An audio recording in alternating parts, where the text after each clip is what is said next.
안녕하십니까, 박사호입니다. 동북아시아에도 종종 출몰하는 러시아 공군의 뚜폴리아프 160 전략 폭격기입니다.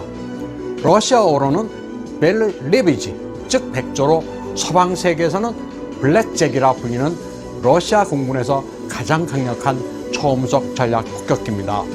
11월 3일 러시아 보도에 따르면 일본 해상의 국제 공역을 비행하던 러시아 공군의 뚜폴리아프 160이 미 공군의 4세대 전투기 F-35A가 양쪽으로 접근하자 주익을 최대 65도 후퇴시킨 뒤 엔진 4개의 애프터 버너를 점화시켜 마하 2.05까지 속도를 올린 다음에 따돌렸습니다. 애프터 버너는 제트 엔진의 터빈 뒤쪽에 설치된 연소 장치로 터빈에서 나오는 가스를 재가열해 추력을 높이는 장비입니다. 순간적으로 가속을 할 수 있지만 연료 소모가 극심해 비상기동에서만 사용하는 기구입니다. 눈앞에서 펼쳐진 이 같은 광경에 F-35는 속수무책이었습니다. 상황을 파악했을 때는 이미 늦었습니다. F-35A의 최고 속도는 마하 1.6이어서 마하 2 이상으로 나는 뚜폴리아프를 추격하기는 불가능했습니다. 물론 F-35는 이 같은 결점을 탑재 미사일로 극복할 수 있기는 합니다. 러시아 언론들은 공중 기동에 있어서 속도가 우위에 있다고 주장하면서 만약 미사일 이외의 수단으로 러시아 뚜폴리아프 160을 요격할 필요가 있을 때 미국의 F-35A는 그 임무를 수행할 수 없을 것이라고 지적했습니다. 만약 미사일을 공격하면 뚜폴리아프 160은 마하 2의 최고 속도와 전자 제밍 수단으로 적의 공격을 회피할 수 있다고 주장했습니다. 중국 언론들도 이 같은 상황을 대대적으로 거론하면서 F-35를 조종하던 미군 파일럿의 체면이 구겨졌다고 보도했습니다. 뚜폴리아프 160은 구소련 시절 개발된 전략 폭격기로 러시아 공군은 현재 이 기종을 크루즈 미사일 탑재 플랫폼으로 활용하고 있습니다.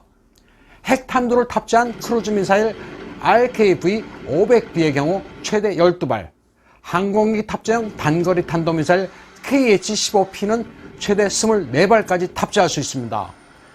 러시아는 2018년 까잔에 있는 항공기 공장에서 뚜폴리아프 160을 개량한 뚜폴리아프 160M2의 생산을 재개하고 앞으로 50대 정도를 생산할 계획입니다. 그리고 2022년까지 러시아 항공우주군에 배속시켜 전력화할 것으로 보입니다.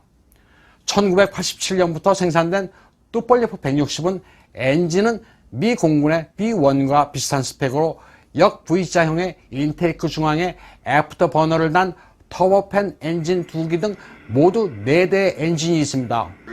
최고 속도는 마하 2.05, 최장 항속거리는 B1B를 웃도는 14,000km에 달합니다. 무작은 재래식 폭탄의 경우 18,000kg, 미사일을 포함한 병기를 탑재할 경우 최대 40,000kg까지 가능합니다. 러시아의 전략 폭격기는 우리에게도 심각한 안보 위협입니다.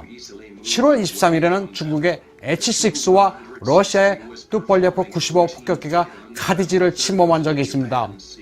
사실 뚜폴리아프 160은 뚜폴리아프 95와는 비교가 안 될 정도로 강력합니다.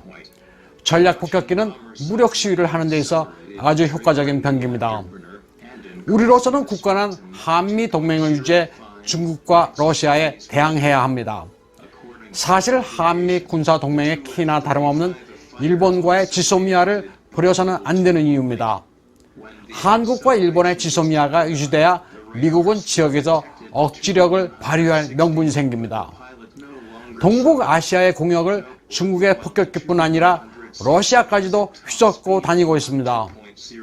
미 공군이 B-52와 B-1 전략 폭격기를 동북아시아에 띄우는 이유도 러시아와 중국의 공역 침범에 대해 나름 세력권을 표시하는 행동입니다. 우리는 흔히 북한에 대한 경고로 해석하는 경향이 있지만 그 부분은 아주 일부에 불과하며 중국, 러시아 견제가 주 목적입니다. 미국, 일본을 제외한 동북아의 모든 국가가 대한민국의 가상적입니다. 일본이 군국주의 국가에서 자유세계에 편입된 것을 제외하면 지금 한반도 정세는 구한말과 전혀 다르지 않습니다. 오늘 방송은 여기까지 하겠습니다.